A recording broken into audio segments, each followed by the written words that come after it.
Hello, my name is Shantanu Pandey. I am legal intern at Lexington Company.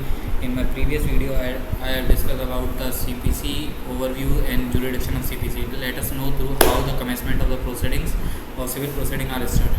The commencement of civil proceeding refers to the process by which civil cases initiation and brought before a court. The Civil Procedure Code provides guidelines and procedure for the proper commencement of civil proceeding.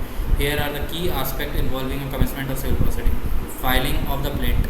The plaintiff, who is a party initiating the lawsuit, file a document called a plaint with the court.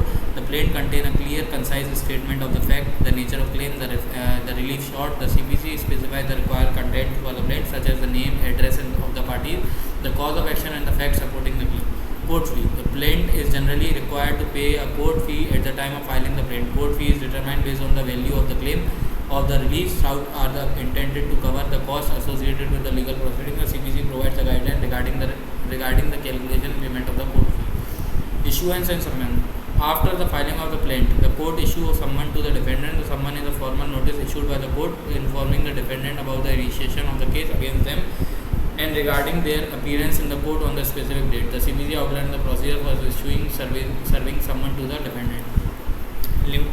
Service of process refers to the delivery of the court document including the summons and the copy of the plaint to the defendant. The CPC establishes the rule to mention for the proper service of process, ensuring that the defendant is properly notified by the lawsuit and giving the opportunity to defend themselves. It is important to the plaintiff to adhere to the procedure outlined in the CPC for the proper commencement of the civil proceeding by the following these procedures.